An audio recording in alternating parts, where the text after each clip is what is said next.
Apocalipse capítulo 2, versículo 1 ao versículo 7 diz assim: Ao anjo da igreja de Éfeso escreve: Essas coisas diz aquele que conserva na mão direita as 7 estrelas e que anda no meio dos 7 candeeiros de ouro.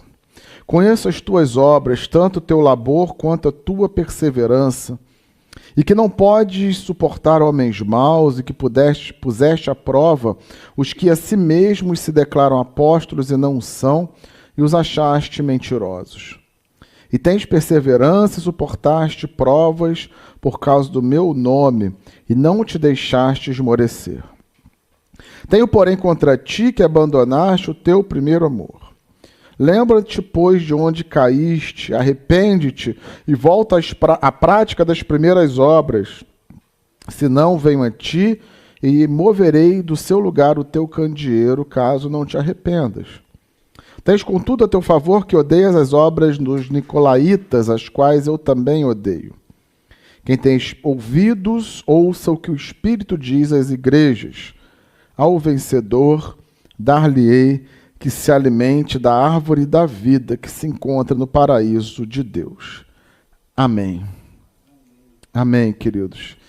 Queridos irmãos, esse texto é um texto bastante conhecido, é um texto do início do livro de Apocalipse, que foi escrito pelo apóstolo João, já nos anos finais da sua vida, quando esteve em prisão numa ilha, e o Senhor apareceu a ele uma revelação que está descrita no livro de Apocalipse, e quando a gente vai ler o livro de Apocalipse, a gente vai ver que essa revelação é bem significativa e bem complexa. Hoje em dia, a teologia não se tem uma interpretação única a respeito das revelações contidas no livro de Apocalipse. Várias são as interpretações, as possibilidades. Mas nesse início aqui do livro de Apocalipse, o Senhor escreve e se direciona a 7 igrejas da Ásia, 7 igrejas que existiam nas cidades naquele contexto. Em particular, o primeiro versículo diz ao anjo da igreja em Éfeso. Éfeso era uma grande cidade da Ásia, era a porta de entrada da cidade da Ásia, do continente, e era uma cidade muito importante, uma cidade comercial, uma cidade rica culturalmente, próspera, e também com grandes desafios. Tinham lá vários templos pagãos, dentre eles o templo da grande deusa Diana dos Efésios, como diz o texto de Atos dos Apóstolos. Era um templo enorme, uma das 7 maravilhas do mundo antigo. E nesse templo da igreja de Éfeso, por exemplo, existiam vários rituais, e muitos desses rituais eram rituais sexuais, eram rituais em que existiam mulheres prostitutas ali dentro daquele templo, na cidade de Éfeso, que por meio dos rituais em sacrifício, em culto à deusa Diana, procediam daquela maneira. Para vocês terem uma ideia da complexidade que era viver na cidade de Éfeso, naquele contexto. Ao anjo da igreja em Éfeso, o Senhor está se direcionando nesse contexto especificamente à igreja de Éfeso, assim como ele fez também a outras 6 igrejas, contidas também nos 3 primeiros, melhor dizendo, Apocalipse 2 e Apocalipse 3, acerca a mensagem do Senhor a essas igrejas. Em particular, nós vamos refletir nessa manhã sobre a mensagem, a revelação à igreja de Éfeso. É um texto, queridos, bastante conhecido, muito provavelmente os irmãos já ouviram mensagens nesse sentido, e aquilo que o Senhor me colocou no coração para compartilhar com os irmãos, em muitos momentos não foge daquilo que nós já ouvimos e já temos ouvido, mas o Senhor me colocou no coração algumas reflexões que eu gostaria de compartilhar com os irmãos nessa manhã. No primeiro versículo, na primeira frase, está escrito ao anjo da igreja em Éfeso. E aí a gente pode se perguntar, que anjo é esse? Qual seria o anjo? O que significa essa palavra anjo nesse contexto? A gente não tem uma interpretação única para quem seria o anjo, se seria de fato um anjo que que pudesse estar na igreja de Éfeso, mas de qualquer maneira a gente pode entender que é um mensageiro, é alguém que vem da parte de Deus para nos transmitir uma mensagem, para nos transmitir algo, para nos transmitir um recado do próprio Deus. E quando a gente lê ao anjo da igreja de Éfeso, nós podemos nos lembrar do Senhor de todas as coisas, que é o Senhor Jesus. Ao anjo da igreja que transmite essa mensagem, nós podemos nos lembrar também do caráter que temos na vida de hoje, que é o privilégio de termos o próprio Cristo conosco. O próprio Cristo que está conosco aqui nessa reunião, que estará conosco quando sairmos daqui, que estará conosco quando estivermos em casa, estará conosco em todos os momentos da nossa vida. Então esse primeiro versículo eu gostaria de salientar com os irmãos e relembrarmos a presença cotidiana do Cristo na nossa própria vida, a presença cotidiana do Cristo em toda a nossa existência. E acreditem, queridos, isso não é pouca coisa. Nós temos o próprio Deus conosco. Nós temos o próprio Deus nos acompanhando. Nós temos o próprio Deus dentro de nós. Como o Senhor Jesus disse, olha, o reino de Deus não estará em lugar visível, mas o reino de Deus estará dentro de cada um de nós. O reino de Deus está dentro de você. O reino de Deus está dentro de mim. Não nos esqueçamos, queridos, a respeito da presença de Cristo na nossa vida. Nós temos Cristo presente. E esse primeiro versículo, de alguma maneira, já aponta isso ao anjo da igreja em Éfeso.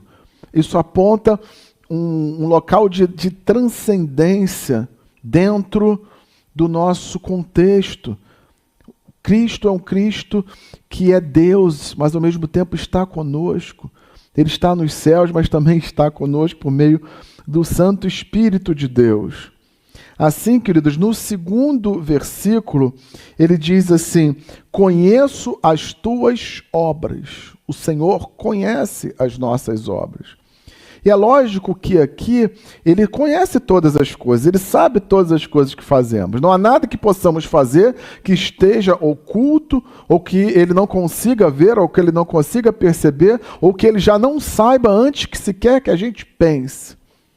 Mas esse termo, quando a gente olha o original, eu fui olhar outros textos que continham esse mesmo termo, e eu vou citar apenas um deles, Mateus capítulo 6, versículo 8. Esse mesmo conhecer, saber das nossas obras, em Mateus capítulo 6, versículo 8, ele diz assim: não vos assemelheis, pois, a eles, porque o vosso Pai sabe o que vos é necessário antes de vós lhe pedirdes. Ou seja, Deus sabe o que é necessário para a gente. Então, quando está descrito aqui no segundo versículo desse texto, conheço as tuas obras, não é apenas um conhecer dele saber aquilo que fazemos, mas ele conhece e sabe aquilo que necessitamos.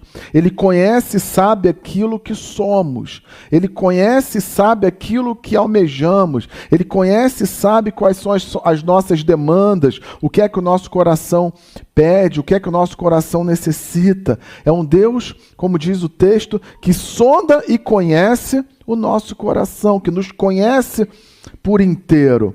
Ele é um Deus que nos conhece por inteiro. E de novo, queridos irmãos, isso não é pouca coisa. Nós temos a presença do Cristo na nossa vida cotidianamente. Um Cristo que nos conhece, um Cristo que sabe quem nós somos, que nos conhece na nossa intimidade, que nos vê mais até daquilo que sabemos sobre nós mesmos. Esse Deus está conosco. Aqui, continuando os versículos seguintes, ele faz, assim como ele fez nos outros textos, ele faz um certo diagnóstico sobre a igreja. Então Deus, nessa revelação específica a João, às 7 igrejas da Ásia, ele faz alguns diagnósticos sobre a igreja. Em particular, sobre a igreja de Éfeso, ele diz: olha, eu conheço o teu labor, ou seja, eu conheço o teu trabalho. Você tem trabalhado. Eu conheço a tua perseverança. Ele notou que o trabalho da igreja e que a igreja continuou perseverante. Eu sei que você não pode suportar homens maus, ou seja, você não suportou, você não teve comunhão e não se adequou às obras desses homens maus. E puseste à prova os que a si mesmos declararam apóstolos e não são, e os achastes mentirosos, ou seja, eles colocaram à prova algumas pessoas que se diziam apóstolos, mas na verdade não eram. Então, era uma igreja que foi perseverante, uma igreja que trabalhou, uma igreja que não se adequou aos homens maus, resistiu a esses homens maus, uma igreja que não se deixou esmorecer. O versículo 3 disse: você teve perseverança, suportou prova por causa do meu nome e não se deixou esmorecer. Olha que maravilha, queridos. Deus está dizendo para essa igreja: olha, você trabalhou, você foi perseverante, você não se adequou aos homens maus, você suportou as provas por causa do nome de Deus, você não esmoreceu diante das dificuldades, mas não terminou aí. O que é que o texto continua dizendo? Tenho, porém, contra ti que abandonaste o teu primeiro amor. Tenho, porém, contra ti que abandonaste o teu primeiro amor. Ou seja, quando a gente olha para as obras da igreja de Éfeso, nesse primeiro momento, Deus está revelando para a igreja: olha, as tuas obras são maravilhosas. Você trabalha, você persevera, você não se adequa aos homens maus, você suporta as provas, você não esmorece, você não desiste, você não aceita as obras dos nicolaítas, que provavelmente era um grupo que tentava pregar um outro tipo de prática dentro do contexto da igreja daquela época, mas tenho mais. Tenho, porém, contra ti que abandonaste o teu primeiro amor. E aqui eu queria perceber, queridos, notar com os irmãos que esse texto deixa claro que existe uma outra dimensão que não é somente baseada por aquilo que a gente faz, por aquilo que a gente procede, por aquilo que a gente executa, pela obra mesmo que a gente faz. Porque, em termos da obra de igreja, da igreja de Éfeso, Deus não teve nada contra nessa revelação. Ele disse: está tudo ok, você tem feito tudo correto, mas tens abandonado o teu primeiro amor. Portanto, a gente pode pensar e refletir que não é apenas por aquilo que a gente faz, mas é como a gente faz, é a essência do que a gente faz, é por que a gente faz. E isso, queridos, me levou a refletir bastante quando eu tentei mergulhar no texto e entender esse texto. Às vezes a gente pode olhar para a nossa vida e ver que estamos fazendo todas as coisas de maneira que agradam a Deus. Eu tenho tentado amar o meu irmão, eu tenho vivido em comunidade, eu tenho orado, eu tenho até talvez buscado a Deus, eu tenho, enfim, sido o melhor profissional que eu posso, tenho sido o melhor esposo, esposa, filho, filha que eu possa ser, mas talvez não tenha uma dimensão que ainda falte, que é o primeiro amor. Os irmãos lembram quando o apóstolo Paulo diz: olha, ainda que eu entregue meu corpo para ser esmurrado, ainda que eu dê todos os meus bens aos pobres, ainda que eu possa ser queimado, ainda que eu possa fazer todas as coisas, se não tiver amor, de nada vai valer. O apóstolo Paulo diz isso. A gente pode fazer as obras que forem, se não fizerem por amor, se não fizermos por amor, é como se não tivéssemos feito. Não vai valer a pena. E aqui Deus está dizendo para a igreja de Éfeso, e nós cremos para a igreja de Piratininga. Nós temos obras e temos caminhado com o Senhor, temos andado com Ele, mas, de repente, precisamos voltar ao primeiro amor. Voltar ao primeiro amor. Talvez você possa dizer: mas eu já estou no primeiro amor. Amém. Mas pode ser também que a gente olhe para a gente: Senhor, eu preciso voltar ao primeiro amor. Me ajude a voltar ao primeiro amor. A partir desse diagnóstico que Deus faz, a partir da revelação a João, existe uma certa estrutura. A partir desse diagnóstico, são dados direcionamentos e orientações para os movimentos que devem ser feitos. Então, nos primeiros versículos, Deus revela o diagnóstico. Olha, a tua obra está ok, você é perseverante, mas falta o primeiro amor.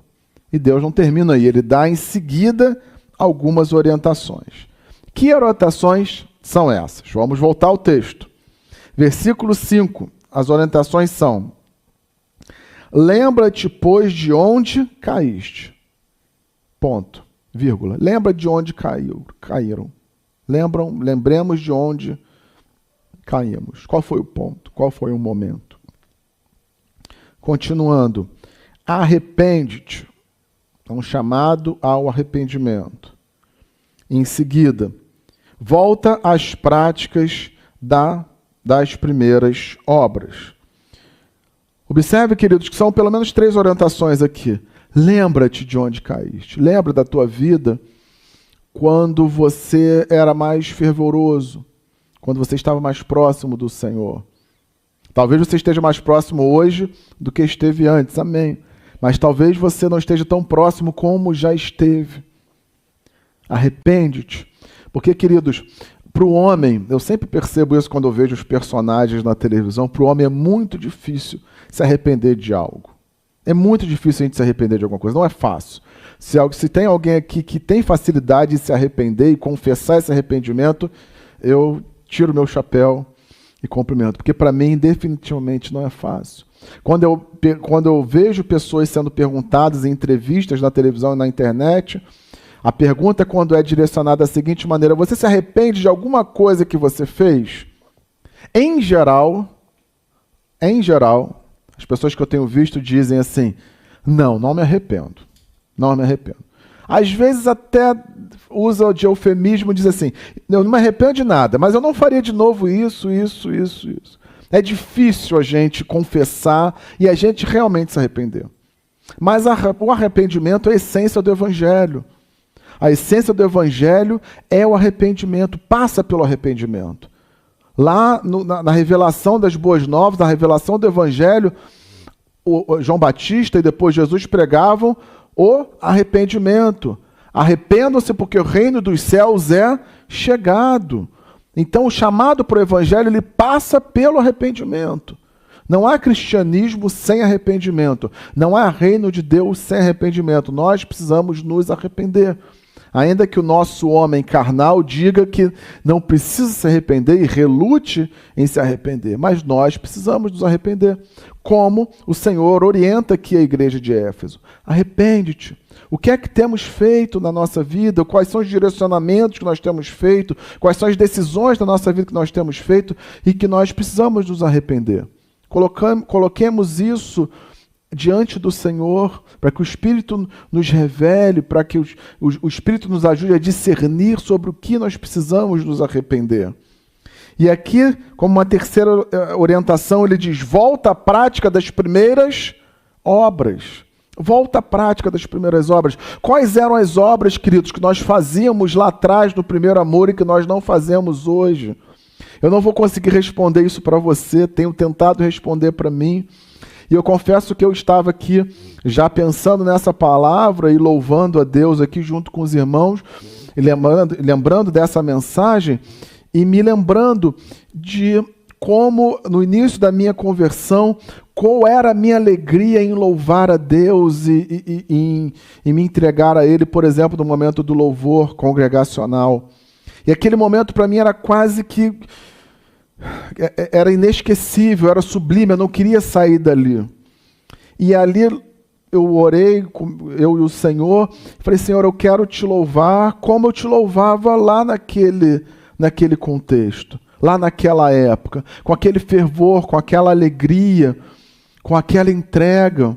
Os anos vão passando e às vezes a gente vai perdendo algumas coisas, a gente vai se acostumando com algumas coisas, a gente vai deixando algumas coisas apenas de forma mecânica.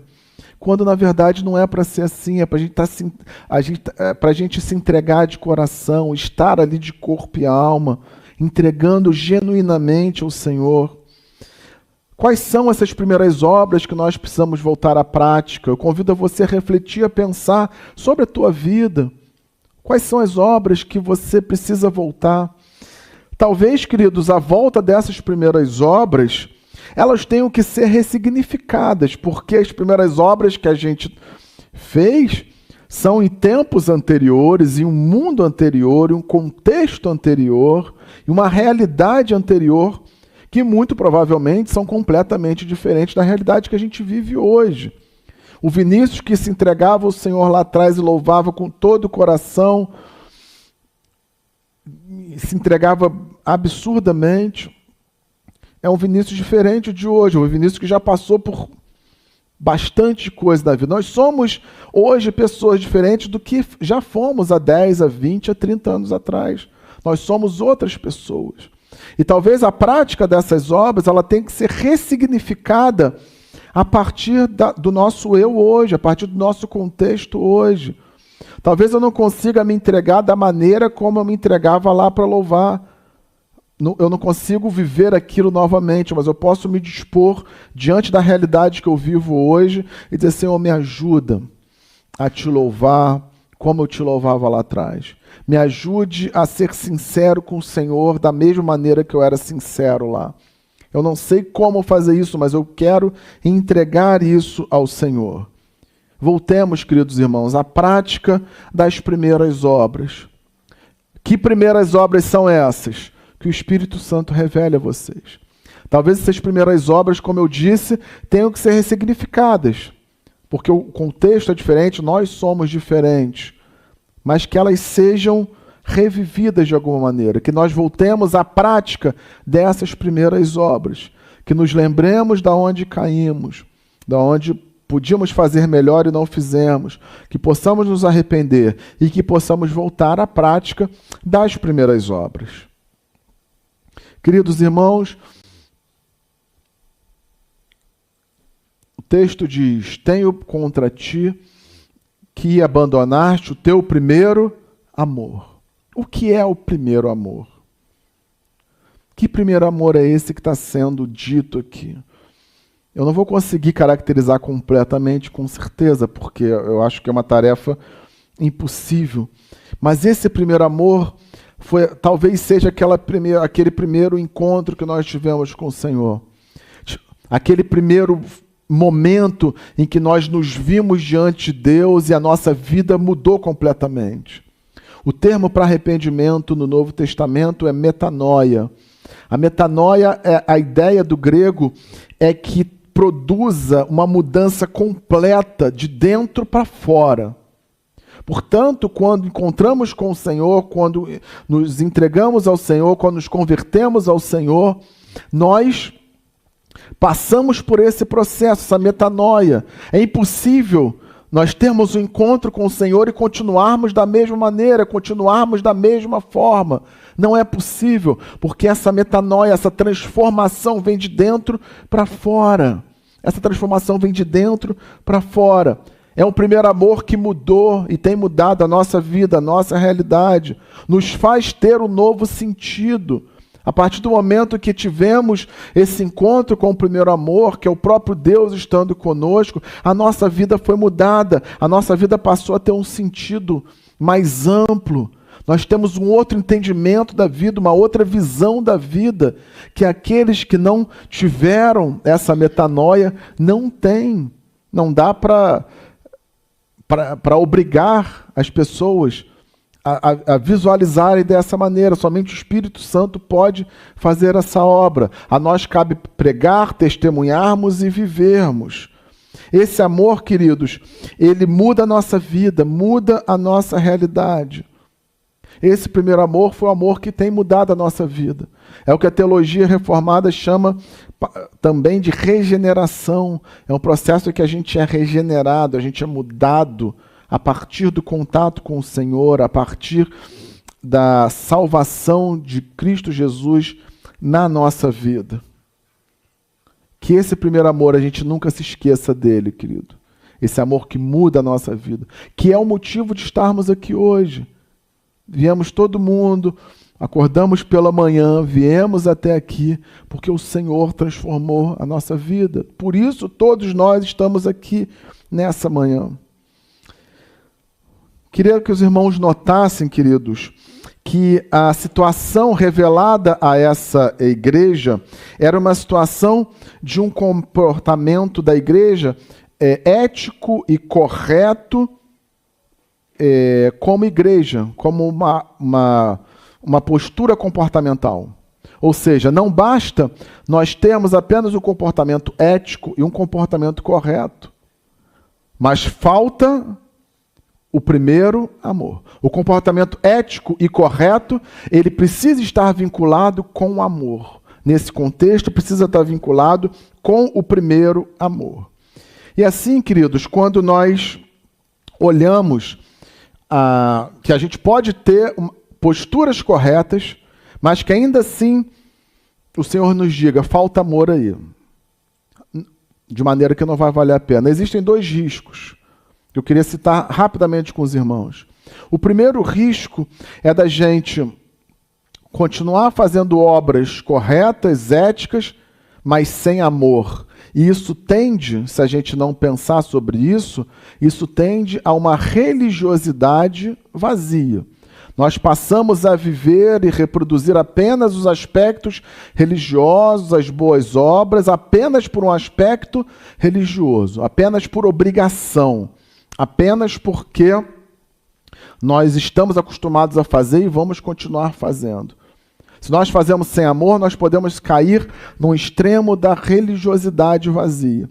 E o extremo da religiosidade vazia, queridos, é muito, muito perigoso para a igreja. É muito, muito perigoso para a gente. Quando a gente se julga religioso demais, perfeito demais, bom demais, a gente acaba apontando o dedo para o irmão, querendo controlar a vida do irmão.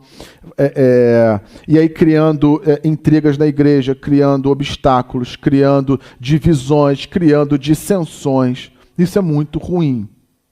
Por outro lado, se você pensa assim, olha, então eu não preciso ter comportamento ético, eu não preciso ter um comportamento minimamente moral, a gente cai num outro extremo, que é um extremo de uma permissividade também total, que também será nociva. Porque se a gente faz tudo conforme a nossa paixão e deixa fazer, a gente, com certeza, nós vamos ser os maiores prejudicados, não há dúvidas quanto a isso.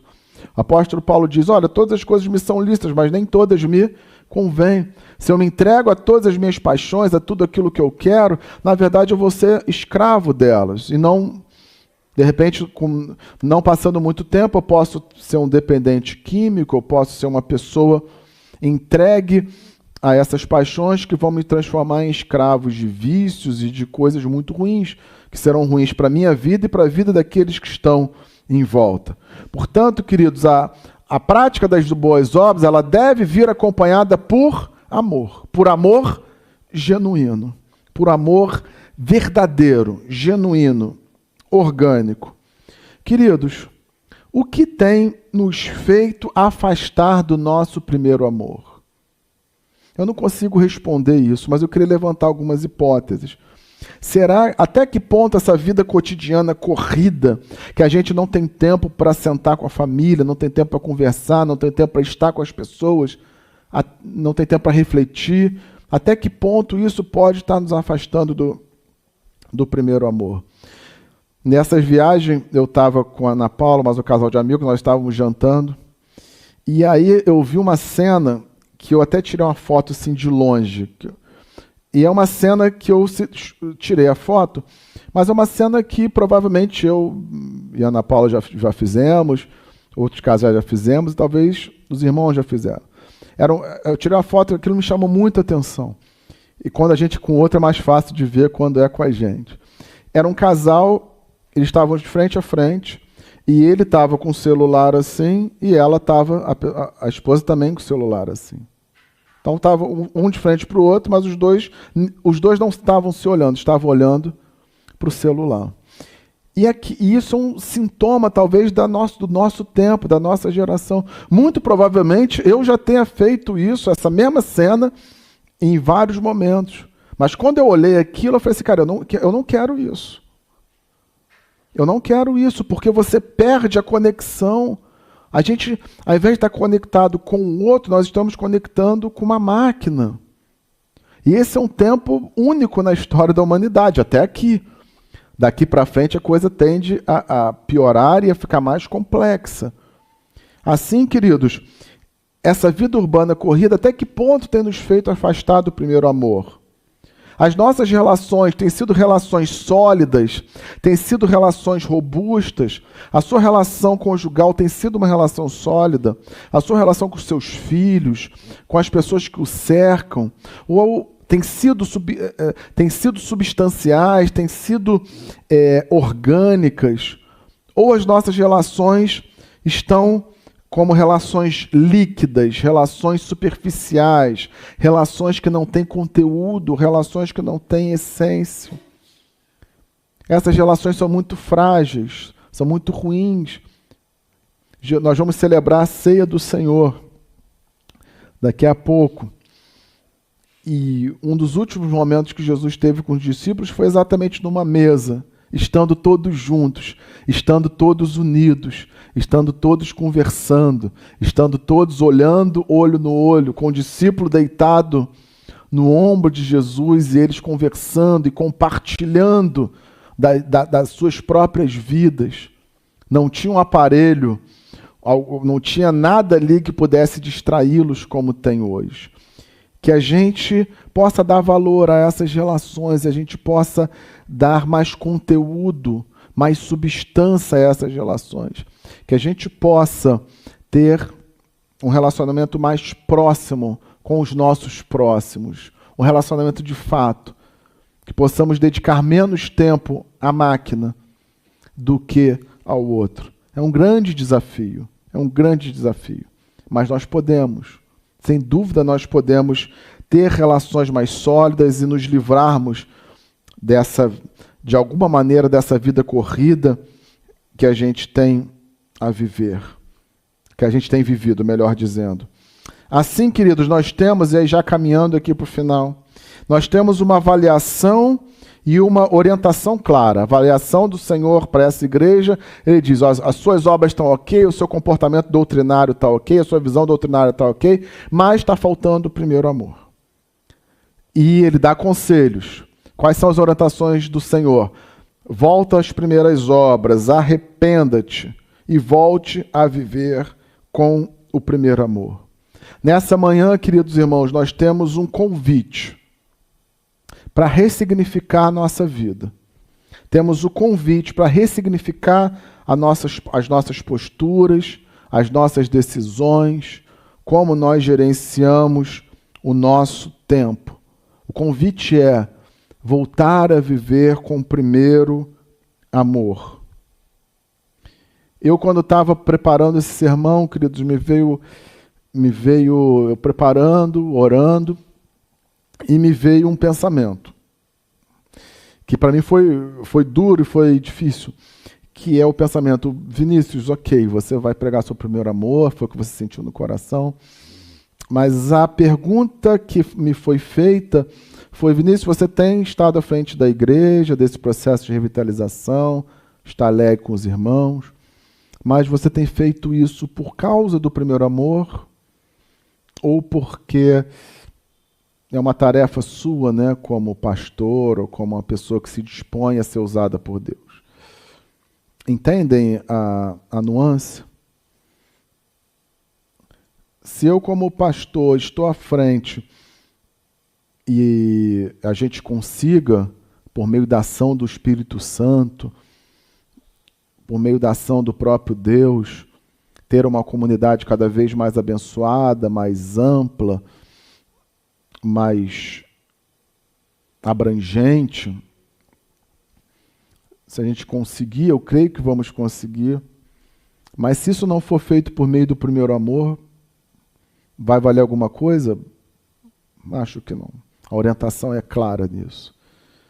E a minha oração foi, Senhor, eu quero continuar essa obra.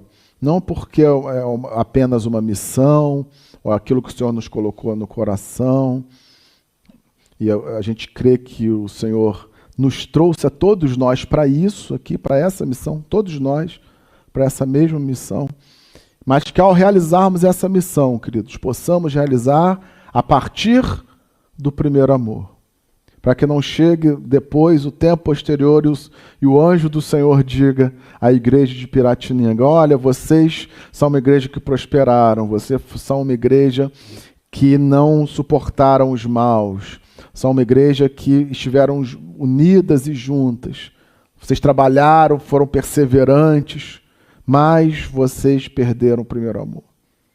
Que a gente não venha a ouvir isso, e a minha oração é que a gente avance a partir desse primeiro amor. A partir desse primeiro amor. Que nós possamos fazer essa obra por meio do primeiro amor. Muito mais do que fazer obras muito grandes ou muito complexas. Mas aquilo que façamos por conta desse primeiro amor, por conta desse impulso que o Senhor Jesus tem dado a cada um de nós. Que nessa manhã nós possamos atender, queridos irmãos, a esse convite do Senhor, esse convite de nos entregarmos a Ele, esse convite de vivermos e voltarmos ao primeiro amor. Que possamos voltar, queridos, ao primeiro amor. Que a igreja de Piratininga possa voltar ao primeiro amor. Que eu, Vinícius, possa voltar ao meu primeiro amor. E que cada um de vocês, queridos irmãos, possa voltar ao primeiro amor. O último texto, o último versículo diz assim: quem tem ouvidos, ouça o que o Espírito Santo diz. Que possamos ter ouvidos, queridos, a essa palavra que foi ministrada. E que possamos voltar ao primeiro amor. Amém? Vamos orar?